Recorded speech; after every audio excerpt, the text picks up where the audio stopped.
All right, so today we're going to talk about the moment a legend died.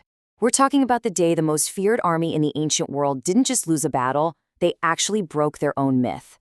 This is the story of how the supposedly unbreakable Spartans, well, surrendered. You have to understand, for generations, the entire Greek world knew one thing for certain about the Spartans. They did not retreat, they did not break, and they absolutely did not surrender. And look, this wasn't just some campfire story they told about themselves. It was the very foundation of their power. The historian Thucydides put it perfectly. He said everyone in Greece just believed that Spartans would never, ever give up their weapons. They would fight to the last man. You see, that reputation for just unconditional courage, it was their greatest strategic weapon, way more valuable than any spear or shield. So, that's the big question, right? If Spartans always fight to the death, how in the world did an entire garrison of them end up surrendering to their arch rivals, the Athenians? The answer, it turns out, reveals a fundamental crack in the whole Spartan war machine. And here's the crazy part. This whole historic showdown wasn't some brilliant Athenian master plan. Nope. It was a total accident, and it all started with a storm. Okay, so picture this. A storm blows an Athenian fleet off course, and they have to take shelter at a place called Pylos, which is right in Spartan territory.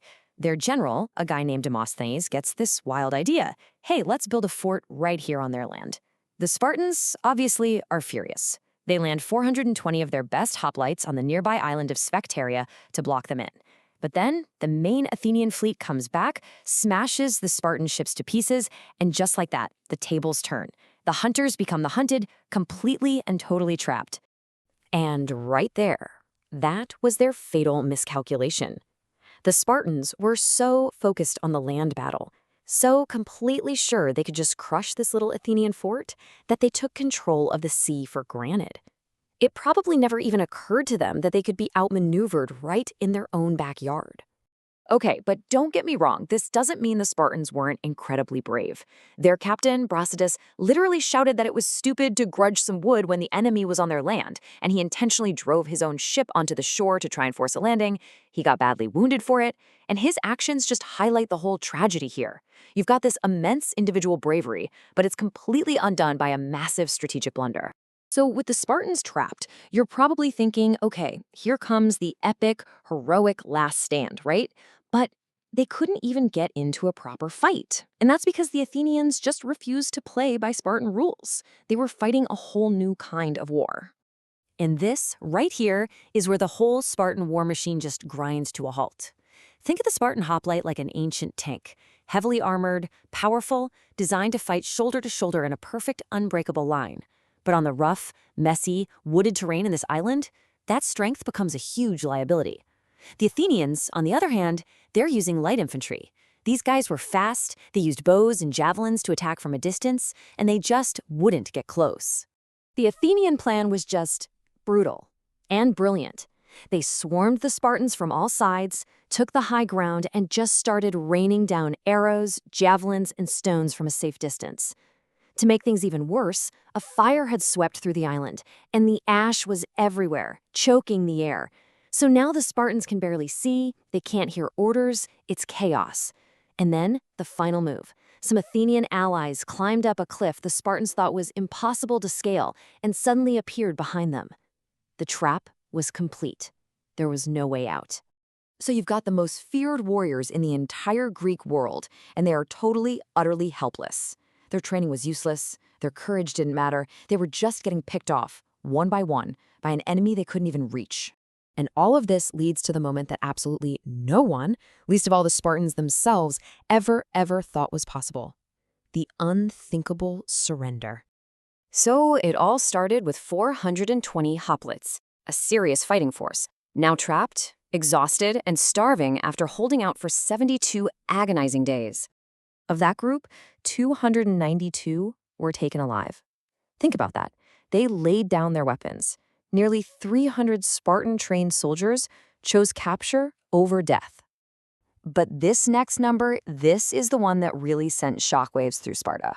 120 of those prisoners were full Spartan citizens, the Spartiates.